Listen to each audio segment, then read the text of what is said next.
อยู่กันนี่เนี่ยไอ้เก่านอนกอดลูกอยู่ผมหัวแล้วยังกันนะ เอ้ย เอาเลยนอนกอดลูกมาแล้ว โอ้ยเราอยู่กันนี่พี่น้องไงเนาะคุณโต๊ะคุณลิ้นนี่ก็ได้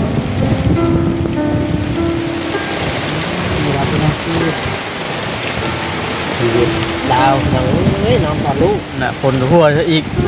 เจ้าอะไรเฮ็กเจ้าคนหัวลงเนาะจบ ที่นอนใหม่ชื่อบ่เปียก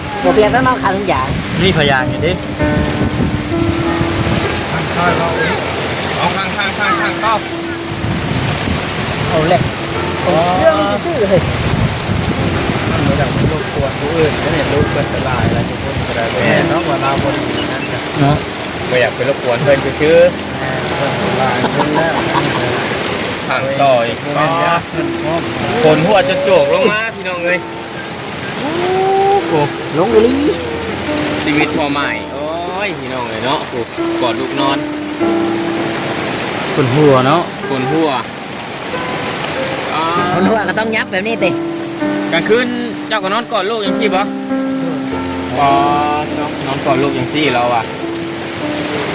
ผ้าห่มผ้าแพร่นี่มีพื้นเดียวนี่บ่ตอนนั้น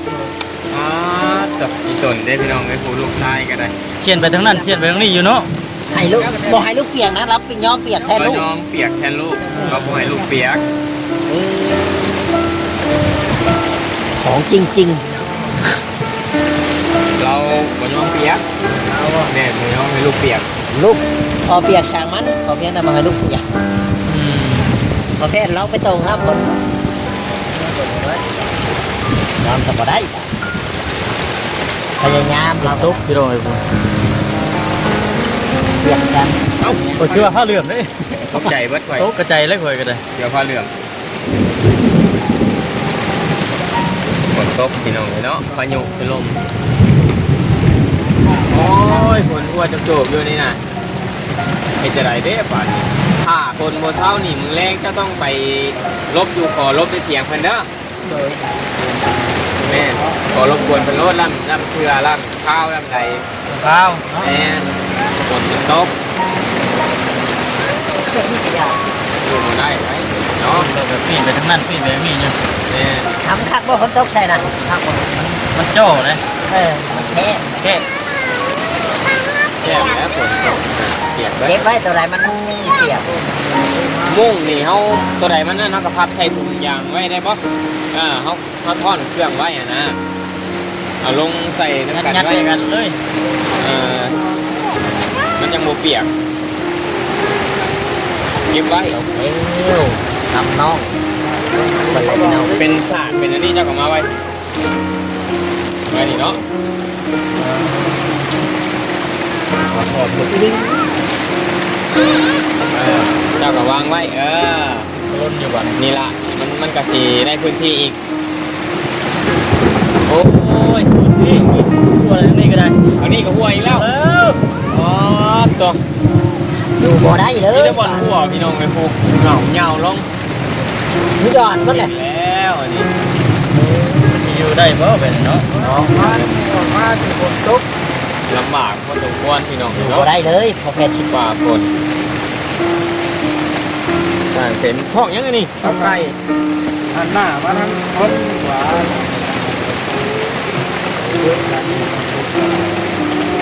นั่งกินเยอะลูกดูซักก่อนเราเป็นงอนเราลูกเราบัดนอนดิอย่างนี้ก่อนนะลูกยิบใจลูกแล้วฮะบ้าก่อนจะไปอมท่อเย็บก่อนเลย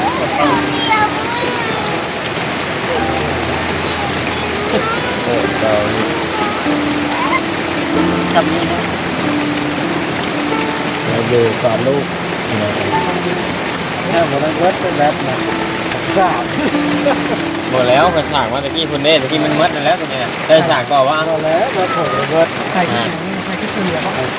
เรือเบาคำลาบอกคำลาฝนตกเนาะ ตกน้ำลงถ่ายช่วงบรรยากาศตอนฝนตกเป้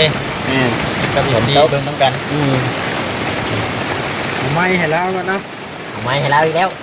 ที่พระเสือครับติดหลังแล้ว ไม่เปียกเลยบอสเลยมันช็อตได้ใช่บ่ได้ได้ไหมเจ้าอ่ะ เอาไปฟังข้องทำเป็นยังไง โอ้ยป่าห้องเนาะ นาตีกอง ป้าเนาะกายจูนได้พี่น้องเนาะต้องตอนนี้กำลังจะได้ยูนิเดอร์ต่อไปจะได้เพื่อให้การอยู่ดอกแต่ว่าตอนนี้แหละ ผมตุ๊ก เปิดหัว คนหัวเนาะ สวยได้คนได้เป็นเนาะเป็นใจขึ้นเด้อพี่น้องเนาะความหมายเป็นที่ เอาไปเข้าได้ไหม เราที่จะไม่ต้องงานก็จะเป็น สู้ วัดเบาซอยเนาะเบาซ้ำเบาแก่เนาะนี่เป็นผู้เนาะสู้ๆเพื่อพ่อลูกค้าโอ้ยบ่แม่ ขอลูกนึง ขอลูกหนึ่ง ลูกนึง ขอไม้ลูกหนึ่ง ได้เคยอยู่แบบนี้พอจะเข้ากันนะคนตกก็อยู่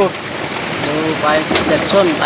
กลางคืนก็เคยว่าตกเปียกมาแบบนี้ เคยอยู่ก็คือก็กุ้มไปอยู่ข้างล่างครับเชียงเรา แข่งคนไปเลย โดย เติมให้เนาะ บอกมาน้ำตาทีไรได้สุดขาด ชีวิตเจ้าอยู่ธรรมดาเนาะ ทับ สองสาม เคยให้บ่เคยให้อยู่ว่าเจ้า เคยอยู่ ขึ้นมาแล้วตามใจบ่ โดย เจ้าบนหัวบนนะ บ่คิดว่าชีวิตตัวเองสิแบบนี้บ่คือทันทีเนาะ นี่ ลาบพ่อลูกนี่ไงที่นอนซื้อมาให้ ความหักแพง ลูกคือใสอู่ใสใจได้ เปียกรถคือว่าแล้วเราคันจิไปอยู่เพิ่นกับเพิ่นก็เต็มเที่ยงละ หลายคนเนาะ ใจเก่งใจ แต่ว่าเพิ่นก็บ่ได้ห่วงเนาะ มันก็ใจดีอยู่ เราตื่นใจเองเนาะ แม่ที่นี่เพิ่นกันแลนมาห้องมานำแล้วก็เอาเสือกมาให้ถ้าบ่ไปเพิ่นเอาเสือกมามัดขาไว้เนาะพี่น้องเลยเนาะบนตกกระนำ นาแต่โคกถอดเครื่อง หนา ทำ หนาวบ่ เครื่องทำ เครื่องแย่ โอ้คิดว่าหนาว มองก็ดูแล้วก็ขึ้นนะให้กิน นี่เลยพี่น้องครับ ทำเมา ฝนจะตกฝนตกเลยสิได้ดำน้ำได้เนาะบัด โดนตอนนั้นเราจ้างลูกป้าทำไม บ่ได้ไปรับจ้างลูกดำนี่แหละดำช่วยเพิ่น เนาะช่วยเพิ่น เอามาดูแล้วกันเนาะ เอาผ้าตังนี่นั่งรถแล้ว เปียกเลยเพิ่นกันข้างหลัง เสียงวะ โอ้ทำเสียมือหมุนไทยซิเป็นเสีย เนาะ ไม่มารีวิวบางทีนี่กันนะ ข้างหลังขอทำสามวะ พี่น้องเลย บ่ก็เต็มเลยโคตรเต็ม เอ้า ขอโทษแล้วขอโทษแล้ว อะไรจ้ะ นี่พี่น้องเลยชีวิต การ ข ข อ อง ง เรา เราก็แล้ว ถ้าอยู่บ่มีบทส้นบทมุนอดใจมุนอดใจส้นเอา เป็นว่าตกเลยมันบ่ล้มกับที่อยู่กับที่บ่นั่นปานใดเนาะอันนี้มันล้ม แม่แม่แม่ บัวนี่ก็ยังว่าจำนึงนะอันนี้แต่ว่าตกลงเนี่ยมันจะเกี่ยวเนี้ย นี่แหละพี่น้องเลยเราแต่ส้นฝนตกแต่ ครั นี่ บพี่น้องครับความเผ็ด ให้แต่มีชาบัตเบานี้มาตั้ง ใครเนี่ยเด้ติ ให้แน่นอนนึง พี่มีพยางกันพื้นเดียวนี้ เออ บัวเลย สู้ดิสู้เพื่อให้สู้เพื่อลูกเนาะ อืม ถ้าบ่เห็นลูกอยากสิสู้เพื่อให้เนาะก็อยากไปแต่เฮานี่แหละเนาะ เนาะ ฮะ ไปแต่ทวีตแล้วปวดตัวไปแต่ทวีตพูด เข้าเรื่องไหน เศร้า เศร้าเรื่องไหน สู้ ตกว่า เป็นภาพแบบนี้แหละเนาะ สินค้านี่มันเฉาอ่ะ ภาพแบบนี้แล้วเราบอกข่าว แม่นั่นแหละ เท่าปุ๊บหัวเจ้า รูปรู้ไปกันได้ยนต์ว่าหยนต์รู้ บ่ได้เย็นเนาะจำนึง ไปลูกไป ไปรถแนวไหนฝนต ฝ ก นตก เราอึ้งแม่น ไปเจ้าก็เสียงอยาก อยากให้ฝนตก ลูกเบาอีเป็นกี่แม่แฮง ไปทั่วมา คนจริงก็ว่าอะไรกัน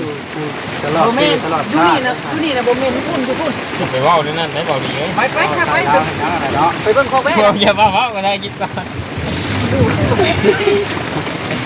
ชีวิตคนมันเลือกเกิดบ่ได้อยู่ดีเนาะพ่อแม่ จะลบหรือว่า มันเลือกเกิดได้เป็นเจ้าชาย ทำคือเป็นนางกันแล้วนะ โอ้เบาลีเห็นยังนั่นเบาลีแย่งที่นั่งแล้ว บอดีเข้าคลิปจะไปดี คนโต๊ะหาวันลบพี่น้องมันชน เป็นอะไรล่ะทุกคนหัวแท้นี่ไอ้นี่แต่เครื่องของยังไม่ได้แก้ชบเนาะ ทางแกชมนี่กระเปียกกันอีกเราส่งเปียกแล้วกับบริยอ เลยครับ นี่ ยัง เบาคำให้น้ำตาคอเราเศร้าแห้ง สาวนี่ นี่ย่อจับเสียง เนาะ เลย ให้เราเบาคำน้ำตาคอเลย เนาะ ไล่ตนแห้งเนาะเดี๋ยวตีได้ไผ่แบบใจบุแพงไผ่น้ำไม่พอแผ่นึงขนาด นี่ ผู้เพจก็ยังเอาอันมือไก่จะตาม ขนาดโมเมนตัวได้พี่น้องไหม หมดแล้วพี่น้องเนาะ เป็นยังไงคือหายของแพทย์ พย่านคางอันนี้ฮักทึมลงมานี่ทิ่มเบิดดีแต่ทิ่มเบิดกูคนแต่เฮานะว่า ชน ถ้ามันฮักลงมาบนเรือแล้ว พี่น้องเลยนี่แหละชีวิตคนเฮาเกิดมาเลือกเกิดบ่ได้ ลำ เป็น บาก ไงไอ้ ตกต้อง คุณ ดู ตุ๊กบ่โอ้เอ้าหลานน้อยพันลับบ้านนี่ ตบพี่น้องเอ้ยเนาะแค่นั้นสิเมื่อก็ยังบ่ได้ดอกส่วนนี้มันเปียกมาสดทางนี้ก่อนหมวกกันน็อกบ่ค้ำเปียกเลยพี่น้องเนาะบ้านที่ตกรถบ้านว่าเป็นยังไงตอนนี้นะยัง